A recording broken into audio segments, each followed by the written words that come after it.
今日我哋要傾嘅話題，真係聽見都覺得心寒，甚至有啲令人抖唔到氣，因為呢件事直接關係到好多人一世人辛辛苦苦返嚟嘅血汗錢。最近地產界最震撼嘅消息，莫過於錦上路站嘅大盤柏龍出現咗大規模嘅撻訂潮，涉及嘅金額加埋竟然超過咗1億港紙。你冇聽錯，係1億，而且呢1億唔係成交價，係班買家白白送俾發展商嘅訂金。睇到呢度，相信好多人都會問，究竟香港樓市仲有冇得玩？點解當年班人搶住入市嘅鐵路盤，今日會變成咁慘烈嘅殺戮戰場？而家我哋正處於2026年呢個關鍵時刻，回望返過去幾年，香港樓市經歷咗一場好似過山車咁嘅洗禮。如果你仲諗住用舊嗰套買磚頭保值嘅觀念去睇今日嘅市場，我咁講，下一個損失慘重嘅可能就係你。今日呢段片，我會同大家深度拆解呢單1億撻訂案背後嘅血淚真相，仲有我會根據最新嘅數據同埋政策風向，話俾大家知喺2026年邊啲樓盤先至係真正具備投資價值，邊啲係千萬唔好踩入去嘅地雷。首先，我哋要講返柏龍呢單嘢，時間返去到2022年，當時柏龍開售嘅時候，場面係幾咁壯觀。當時大家仲沉浸喺樓價只升不跌嘅神話入面，加上係港鐵站上蓋，發展商又係大牌子，好多人覺得買到就係賺到。點知呢幾年全球加息環境持續，加上香港經濟結構調整，樓價由高位跌咗落嚟。好多喺2022年入市嘅買家，到今日要收樓嘅時候，發現層樓嘅估價竟然低過當年嘅成交價2成甚至3成。呢個就係最致命嘅估價不足問題。想象下，如果你當年買咗間1000萬嘅屋，俾咗1成訂金，本來諗住借9成按揭，但係到咗今日收樓，銀行同你講層樓而家只係值700萬，銀行最多只係肯借600幾萬俾你。中間嗰200-300萬嘅差價，你要自己拎出嚟。對於好多40歲左右，剛剛步入中年嘅中產人士嚟講，邊度一時間揾到幾百萬現金補差價？結果只能夠忍痛放棄，將辛辛苦苦咗10幾年嘅訂金拱手相讓。呢1億元嘅撻訂金，背後其實係無數個家庭嘅夢碎同埋眼淚。咁到底係咪代表香港樓市已經徹底玩完？我認為唔係。喺2026年呢個時點，我哋見到市場正在經歷一個非常徹底嘅排毒過程。過去個市場太多泡沫，太多人用槓桿玩得太過火，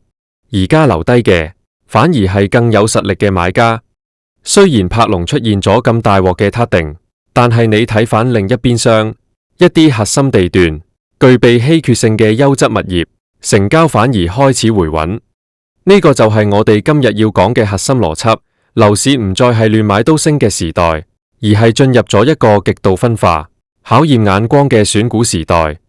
講到2026年最具投資價值嘅樓盤，我哋一定要睇北部都會區同埋啟德呢2個核心戰場。先講北部都會區，政府喺2024同埋2025年加速咗好多基建撥款，到咗而家2026年，好多配套已經開始成型，例如古洞北同粉嶺北。呢啲區分而家唔再係以前大家心目中嘅大西北荒地，而係未來香港同大灣區深度融合嘅橋頭堡。如果你而家係30歲左右嘅年輕專才，你想喺香港揾一個長遠有增長潛力嘅地方，北部都會區一啲貼近口岸或者未來鐵路樞紐嘅項目，絕對值得留意。另外一個不得不提嘅區分就係啟德。啟德呢個區好爭議，有人話佢係 CBD 二夢稅。但係喺2026年，隨着啟德體育園正式營運，加上簡約公屋嘅負面消息已經被市場消化晒，啟德嘅私樓價格開始展現出強大嘅韌性。特別係跑道區一啲擁有一線維港海景嘅單位，呢類物業嘅稀缺性喺全香港都好難揾到替代品。雖然佢哋之前跌得好甘，但係喺加息週期完結，資金開始回流嘅時候，呢類優質資產往往係反彈得最快嗰批。不過，我想提醒大家，喺2026年買樓，你一定要有一個心態，唔好再諗住短炒。如果你今年係50歲，準備退休，想買層樓收租，你一定要計算清楚租金回報率。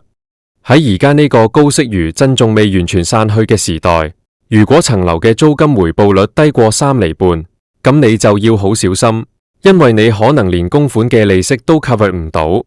回望返過去20年，香港樓市經歷咗好多次危機，由2023年嘅沙士到2008年嘅金融海嘯，每一次大家都話係末日，但每一次市場最終都挺得過嚟。關鍵在於你係咪喺合適嘅時間揀咗合適嘅資產。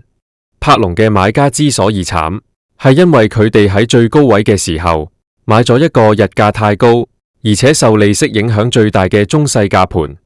如果你今日仲係執迷不悟，覺得只要係鐵路盤就一定贏，咁柏龍嗰1億元嘅教訓隨時會發生喺你身上。展望2026年下半年，隨着更多專才計劃嘅人士正式喺香港落地生根，租務市場嘅強勁需求將會係支撐樓價嘅最後一道防線。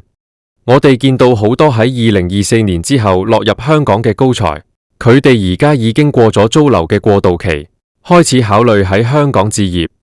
呢批人嘅購買力唔可以小覷，佢哋通常偏好新樓，偏好有名牌物業管理，偏好交通便利。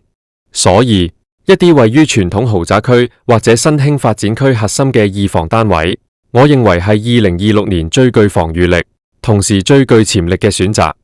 總括嚟講，香港樓盤絕對仲有得玩，但係玩法已經完全唔同咗。你唔可以再聽中介講話買咗先算，你必須要做足功課，睇清楚未來3至5載嘅區域發展規劃。柏龍嘅血淚教訓話俾我哋聽，盲目跟風、過度借貸，最終只會成為發展商嘅提款機。如果你想喺呢個市場生存，你一定要保持冷靜、獨立思考。如果你而家手頭上有現金，正在考慮緊邊個盤最值得入市，或者你係當年買咗柏龍，而家面臨收樓壓力嘅業主，我建議你先停一停，諗一諗，甚至揾專業嘅人士做一個全面嘅財務評估。唔好因為一時嘅恐慌而做錯決定，亦唔好因為一時嘅貪婪而踩入陷阱。最後，我想同大家分享一個道理，樓市只係人生嘅一部分。雖然佢涉及嘅金額好大，但係身體健康同埋家庭和睦先係最重要嘅資產。無論個市點變，只要我哋保持學習，掌握最新嘅資訊，我哋一定可以喺危機入面揾到轉機。希望今日呢段片可以幫到大家睇清個局。如果你覺得內容對你有幫助，請記得點讚、訂閱同埋分享俾你身邊嘅朋友。你哋嘅支持係我繼續製作高質量內容嘅最大動力。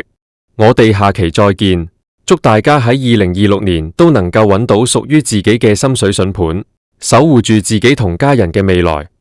香港樓市嘅未來依然掌握喺有準備嘅人手中，大家加油！